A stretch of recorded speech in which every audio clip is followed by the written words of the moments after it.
In 500.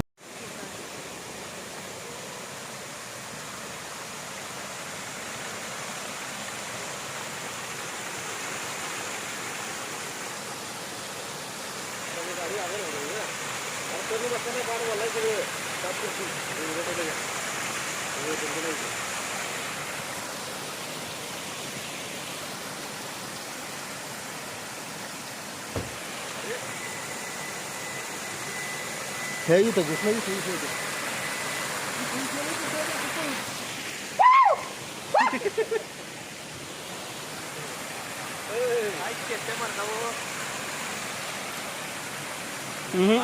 बांड ते दुर्मिळ पिसुरी हरिण सगळ्यात दुर्मिळ प्राणी होता तो बांड साहेब.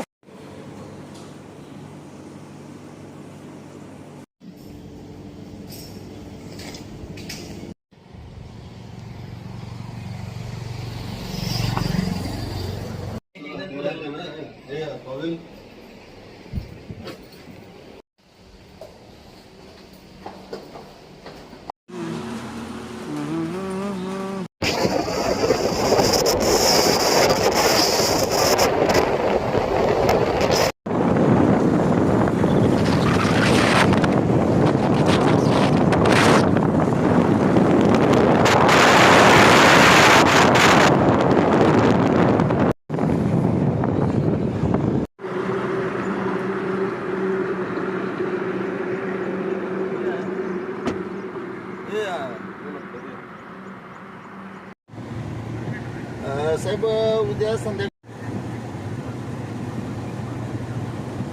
बर येतो की साहेब येतो.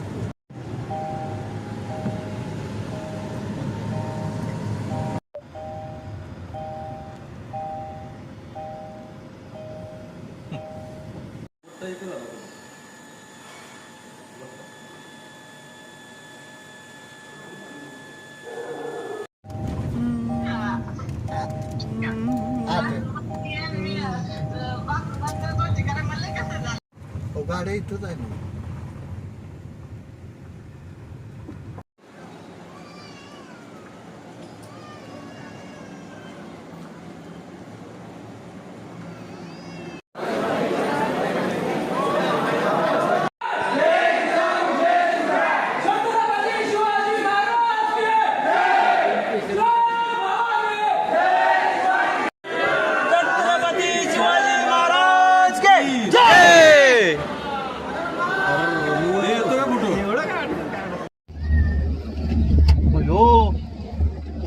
हा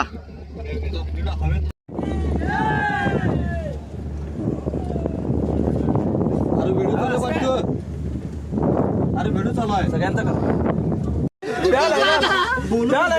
अरे बाबा बोलू तर दे साहेब तुम्ही ब्यालायचा रोज हरवला आला मी उतर करा ए डेंजर वाटते वगैरे खाली बघ की इकडे बघितलं काय वाटत खाली खाली बोलला दरवाजा. हे काय खरं ना बाबा हे तिथं उतर जोर काय खरं नव.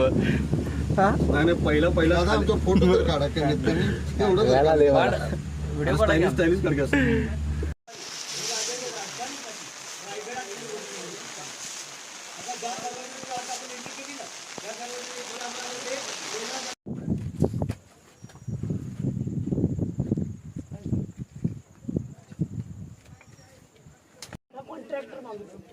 उदाहरणार्थ तुम्हाला कळलं असेल हे बांधायला पण महाराजांनी वैद्यसाठी केलं. या वाड्यामध्ये जनता पण येऊन राहायची का तर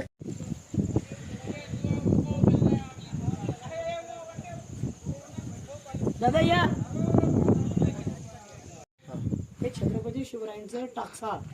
या ठिकाणी राजांच्या काही महत्वाच्या सोन्याची नाणी बनवली जायची ज्याला होल शिवराई आणि राजमुद्रा अशा बनवण्याचं ठिकाण आहे. इथे दोन कुंड आहेत बघा. एक कुंड आहे गरम पाण्याचं एक कुंड थंड पाण्याचं. जेव्हा नाणी बनवणारे जे काही कलाकार होते ते इथे बसायचे इथे घडवायचे.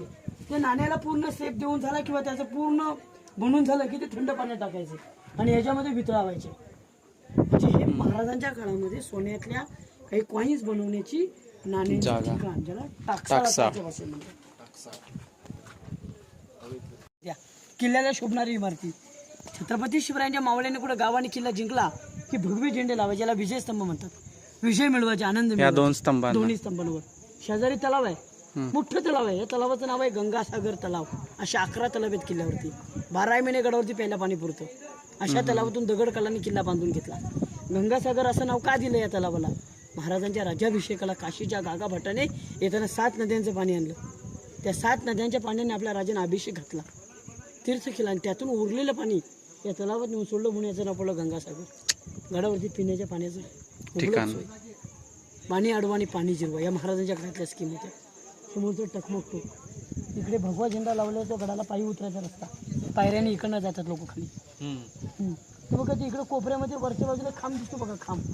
हा बघा असं छोटा खांब दिसतोय. ते बघा हे जे भगवा झेंडा आहे ना, त्याच्या वरच्या बाजूला बघा पोरं उभी आहेत. बरोबर एक खांब आहे, तो मळला खांब आहे. संभाजी राजांची तालीम. संभाजी राजे तालीममध्ये स्वतःहून सकाळ पहाटे संध्याकाळी तिथे त्याकाची तालीम आहे.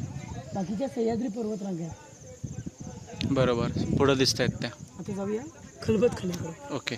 शिवरायांचा हा राजवाडा, आपल्या राजाचं मुख्य निवासस्थान, त्यांचं बेडरूम. महाराजांचं निधन या वाड्यामध्ये झालं ते 3 एप्रिल 1680 मध्ये. हनुमान जयंती होती आणि वार शनिवार होतं. या दिवशी आपल्या राजाने शेवटचा श्वास इथे सोडला. 2 नंबरचं जो चौथरा आहे हे त्यांचं स्वयंपाकघर. आता राजाने स्वयंपाकघर वाड्यामध्ये का घेतलं तर त्या काळामध्ये विषबाधा होण्याची शक्यता असायची. मग हे स्वयंपाकघर आहे याचा पुरावा काय? तर दगडातले उकळे. आधी आपल्या खेड्या गावामध्ये त्याला मिक्सर बोलतो किंवा उकळ बोलतात. दगडातलं उकळ खलबता, हे त्या काळातलं महाराजांचं स्वयंपाकघर, त्यांचं जेवण आणि विषबाधा होण्याची खात्री. बैठक जागा. मग खास लोक कोण असणार?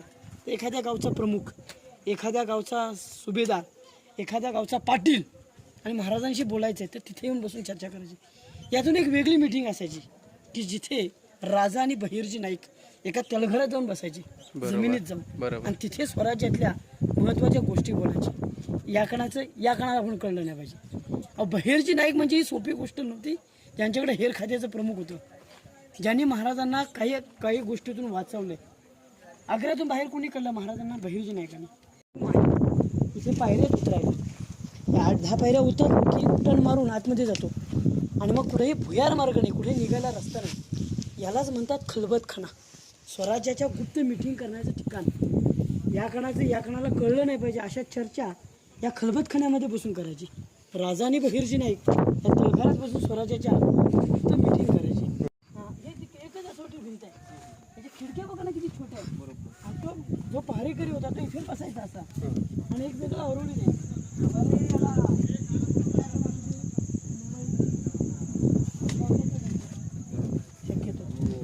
तेवढाच चंचल भाग. हां, इथून आवाज द्यायचा. आवाजाचं हे आहे का? जाग्यावर कुणी हालचाल करू नका, पायाची हालचाल करू नका. जाग्यावर स्टॉप. 1 2 3. जय जय शिवाजी. जय. त्याच्यापेक्षा हलू आवाज जरा कमी. जय जय. मी बोलतो बघ, मी बोलतो त्यांना आवाज येईल. छत्रपती शिवाजी महाराज की जय. भवानी जय. भवानी.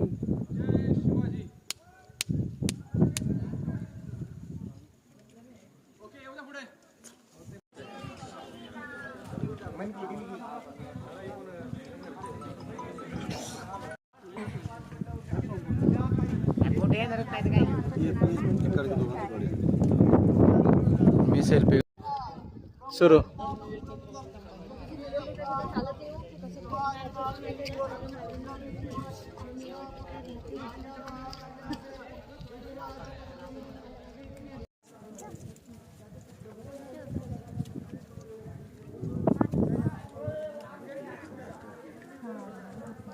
समोर जे बांधकाम दिसते हे रायगडाचा दारुगोळ्याचा कारखाना.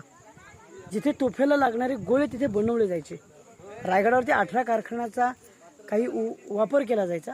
त्यातलं हे सगळ्यात खतरनाक अशी जागा की इंग्रजांनी शेवटी 10 मे 1818 पोटल्याच्या डोंगरावरनं रायगड किल्ल्यावरचा दारुगोळा फोडला. हा रायगड 11 दिवस वरती जाळून टाकला. 11 दिवसामध्ये रायगडावरचं छप्पर हे जळून गेलं. राहिल्या तुटलेल्या भिंतीने इमारती त्या तर काय काय करणार मग फोटोच काढणार. एवढं मार्केट आहे बघा. फोटो तर आहे. भाजी मार्केट आहे. बरं नाही नाही नाही तुम्ही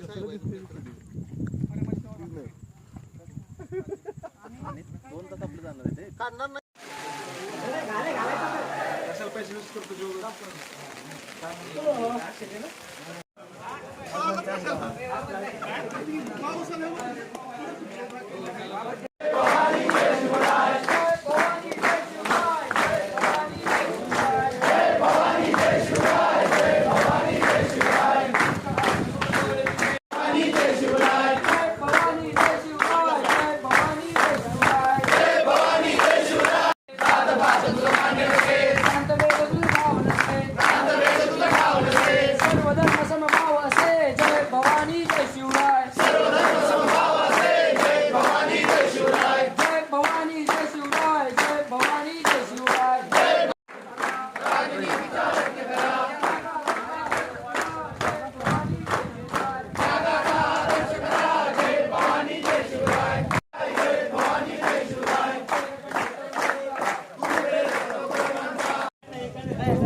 हे लय डेंजर आहे बाई, काय करणार.